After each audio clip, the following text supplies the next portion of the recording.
All right, so you want to talk ancient law. Let's do it. Today's deep dive Deep dive. takes us straight to ancient Israel, Book of Deuteronomy. Yeah, right? We're digging into these excerpts you sent Yeah. about their legal and social systems. Fascinating stuff, really. It's like looking through a window into a totally different world, you know? Totally. It's like opening up this old dusty law book and bam, stuff you wouldn't believe, like this Levirate marriage thing. Deuteronomy 25.510. Talk about a different time. You said it. Today, no way. But back then, Yeah. it was all about duty, inheritance, and stability. It was a patriarchal society, right? Yeah. Lineage, inheritance, all passed down through the men.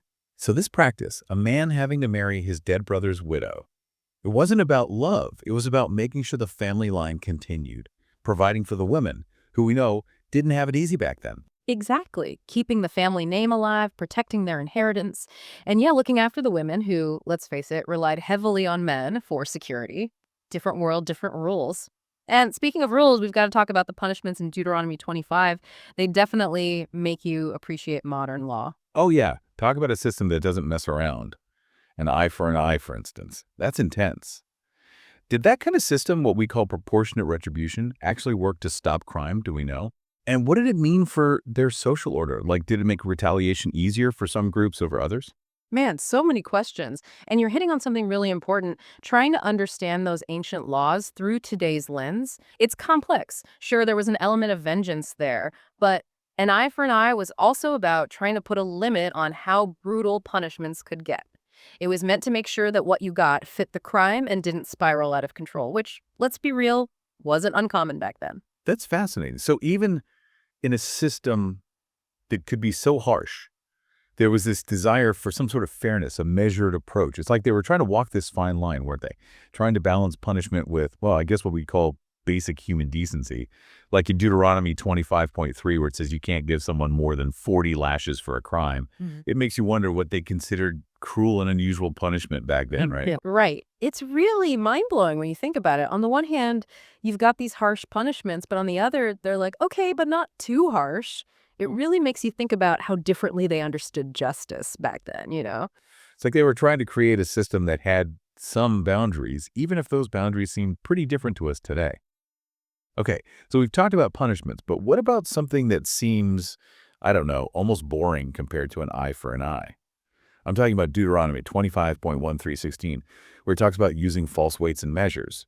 Basically, cheating people in business deals. Why was that such a big deal to them? It might seem kind of random, right? Like out of all the laws you could focus on. But it actually tells us a lot about what they valued. Back then, think about it. No Amazon, no supermarkets. Trust was everything. You relied on the person you were trading with, to be honest, to give you a fair deal.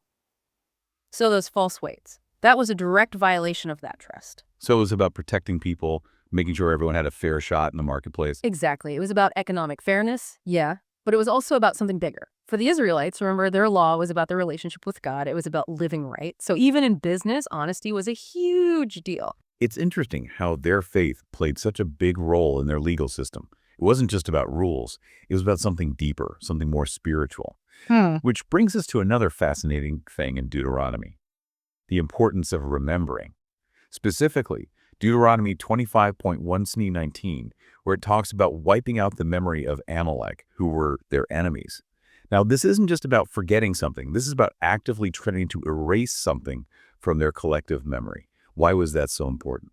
Yeah, that one's tough to wrap your head around, right? It can seem kind of harsh to us today, but think about how important collective memory is, you know. It shapes who we are. For the Israelites, they were God's chosen people, freed from slavery, on their way to the Promised Land. Their history, their struggles, their victories, that was their identity. So wiping out the memory of Amalek, it was about protecting that identity, protecting themselves from an enemy they thought could destroy them. Exactly. It's like, imagine someone trying to rewrite your history, trying to tell you that everything you believe in is wrong. That's how serious it was for them. They had to protect their story, their faith, everything they stood for. And part of that meant making sure that their enemies, like Amalek, weren't glorified or remembered in a positive way. It was about survival, but it was also about controlling the narrative, you know? It's amazing how relevant that idea still is today. We see it all the time, how history is used to shape how we see the world. Okay, so we've gone from marriage contracts and courtrooms to the importance of remembering the past. And now we're going to shift gears again. Because Deuteronomy 26 and 27 take us into the world of ceremonies and rituals, which is a whole other side to their legal system. We're talking about bringing the first fruits of the harvest as an offering, and this really powerful ceremony at Mount Ebal, where they basically pledge their allegiance to the law. It's like we're stepping into a completely different world. It really is like stepping back in time, isn't it? Trying to wrap our heads around a world where rituals and ceremonies weren't just, side events. They were woven into the very fabric of their laws and society. So, first fruits. Deuteronomy 26. What's the big deal with offering the first, the very best of their harvest? Okay, so picture this. You're an Israelite farmer, right? You've worked your tail off, literally, toiling in the fields under the hot sun. And finally, you get to harvest those first ripe fruits, the culmination of all that work, and the land's fertility, of course. Like a moment of huge pride, I bet. But also kind of scary. Like, what if the next harvest wasn't so good? They were really depending on the land, weren't they? Oh, absolutely. Their livelihood, their very survival depended on it. And that's where this offering comes in. It's like a deeply humbling act of gratitude, acknowledging that they were blessed, that their prosperity came from something bigger than themselves, Wow. from God. Right. A reminder that they were part of something larger. So they go to, what was it called? The place where God dwelled, the tabernacle, and present this offering, a symbol of all their hard work and their thankfulness. Exactly. And it wasn't just like dropping off a fruit basket, Deuteronomy 26 talks about them reciting this whole confession thing, this story about their journey from slavery to freedom. Wow. So powerful. The action, the words, all tied together. Okay, so speaking of powerful words, we can't forget about that ceremony at Mount Ebal, Deuteronomy 27. This wasn't just some small gathering. This was a huge deal, right? A public declaration of their commitment to upholding the law. Huge. Imagine.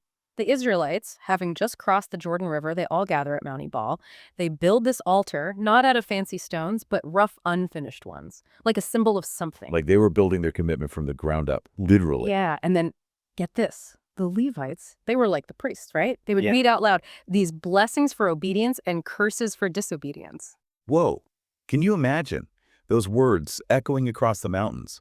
The weight of the entire community, standing there together, making this promise. It was this incredibly powerful display of unity. They were bound by these laws to each other, to God. A defining moment, you could say. Wow, what a journey. From marriage contracts and punishments to offerings and ceremonies. We really covered a lot of ground, didn't we? We did. And it's amazing how these ancient laws, as different as they might seem from our world today, give us such a clear glimpse into a completely different time and culture. Absolutely. And more than that, I think it reminds us that laws aren't just these fixed, unchanging things. They reflect what a society values, what they fear, how they understand justice. And that's what I find so fascinating. Me too. I mean, we may not live by those specific laws anymore, but the questions they were trying to answer, what is justice? What do we owe each other? How do we create a fair and good society? We're still wrestling with those questions today, aren't we? We are. And each generation has to find their own answers, learning from the past, but also forging their own path. Well, folks, that wraps up our deep dive into the world of ancient Israelite law as found in the book of Deuteronomy. We hope you've enjoyed this journey as much as we have. Thanks for joining us. Keep those questions coming, and we'll keep exploring together. Until next time. Welcome to Charlie and Mia's podcast. We're embarking on an exciting journey to read through the entire Bible in just 1 year. Every day, we dive into Scripture, exploring its meanings and how it applies to our lives today. We invite you to join us on this incredible adventure of learning and discovery. Don't forget to subscribe to our channel so you never miss an episode.